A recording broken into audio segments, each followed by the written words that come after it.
And you're with Tina Nixon on the platform.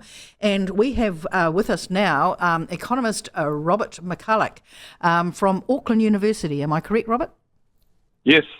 Yeah, look, we had the OCR out yesterday and just want to get your take on it because I know you often give us a bit of an alternative view than some of the sort of, I wouldn't call it mainstream economic thinking, but so where are we at with this OCR? We've seen what Adrian's done yesterday.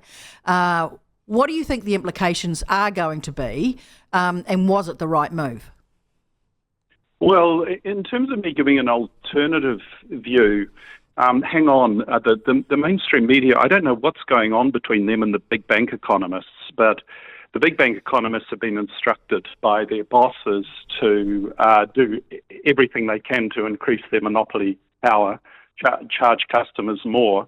And I don't take the big bank economists seriously at all, although the mainstream media give them incredible publicity. That's actually being used by the big banks as free publicity because what they say is never particularly interesting. And, of course, they're regulated by the Reserve Bank.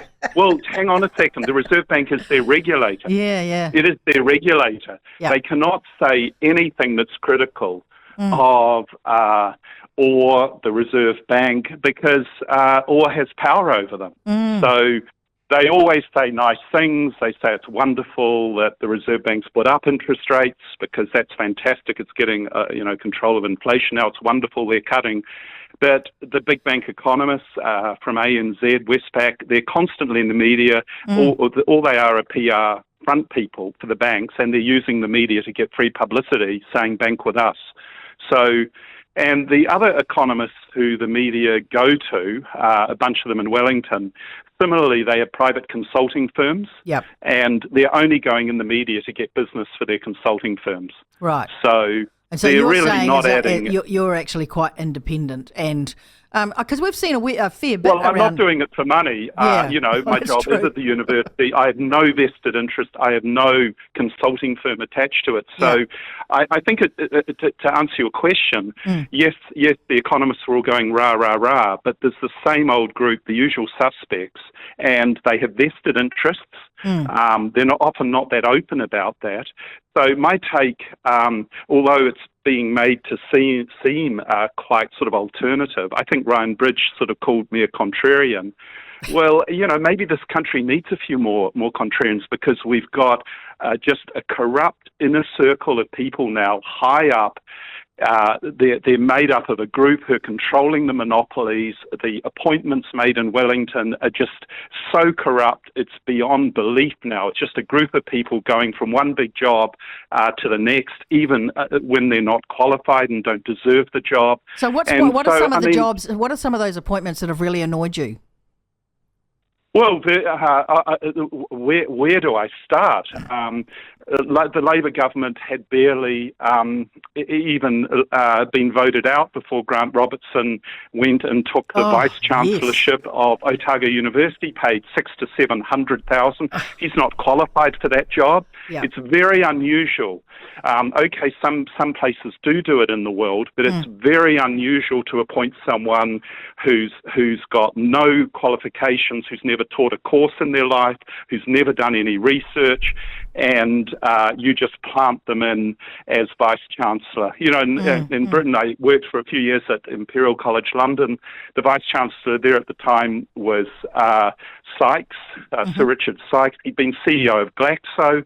It was very important for the university to have connections with the pharmaceuticals, with the where he used to work. They were merging research there, and now they've got the top medical school, one of the top medical schools in the world. He was a PhD, an academic. I mean, what's going on? And now the Nats come in, and virtually every second appointment. I mean, the Reserve Bank, why I wasn't happy with the headlines where that big bank economist was saying, rah, rah, rah, this is great. This is a Reserve Bank who, in the words of the governor wanted to engineer a recession and collapse the economy. So another appointment, the chair of the Reserve Bank board, Neil Quigley, Nicola Willis continued his contract. She had the opportunity to stop that. Yep. But you put in the same thing. Neil Quigley is mates with Stephen Joyce. He's been lobbying for Otago to get its medical school. I mean, is the country just going to be made up of the same old group of people running the show? This new Secretary of the Treasury, we have some amazing people in the country, top people on the world stage in economics. It goes to a career bureaucrat who was State Services Commission for a decade under John Key. I mean, what is going on in the country? I have to say to you, you're right. That the appointment of Rennie raised eyebrows everywhere, and I have a bit of baggage with Rennie over the Sutton incident in Christchurch, and seriously, I don't have much truck with Ian Rennie at all, and was just gobsmacked to see that he went in there. And I've talked to some National Party people too, and I must admit it's raised eyebrows in quite a few places. But this is not good enough. What has come to the country where it raises eyebrows? Yes. What is this? What is a country where, oh gosh, it's raised my eyebrow. Oh dear. You know, well, you know how serious it is. We have an exodus of young people from the country. Yep. Now, don't be fooled that that's just about the money. They can't get good jobs. The jobs are not just about money. It's about status as well. Nearly every high-status job you can find in the country, under National and Labor, it's just a job for mates. Yeah. That's a really interesting point. It'd be good to know, Robert, and you're the economist, so we've got an exodus of people. I'd like to know what qualifications they've got and what jobs that they're seeking, because it'd be nice to know what the makeup of that cohort is that is leaving the country. Yeah. So are they the kids who are going to go to Australia and go to the mines and do the sort of high-paid labouring jobs, or are they bankers, or are they doctors? Who are they? Because it will be bloody nice to know that, because we should be able to make some policy decisions based on that information. But you don't hear about who it is. You only hear about the numbers. I know a bunch of them because I teach them. Yeah. And they try to get jobs in Wellington, and they put them through all these bizarre sort of psychometric Oh, don't even start me on that. And a friend of mine applied for a job in Wellington, and they asked him, the guy said he wanted to test his knowledge of what he knew about New Zealand's indigenous people and Maori. And my friend has lived on a marae and is learning Maori. He's really into it. And he was talking about his time on a marae, and the interviewer said, "What's a marae?" Oh, for goodness sake. The guy was from Britain. He'd immigrated to New Zealand sort of 6 months ago. Yeah. He didn't have a clue himself about anything in the country, but it was on his interview sheet. I have to sort of ask him about his knowledge of all these matters, and should he not know, we won't give him the job. Good grief. Well, the guy himself had no clue. I mean, this is what it's come to. Yeah. You know, you've got a guy virtually growing up on a marae, and the interviewer is some guy who's just got off the plane from Britain about 3 months ago. Oh, now, I mean, you can't have interview processes where you're deciding who's going to get the big jobs, and it shouldn't raise eyebrows. It's a disgrace. Yeah. And whether it's Hipkins, whether it's Robertson, whether it's all his economic advisors are the same ones as under John Key. It's gone far enough.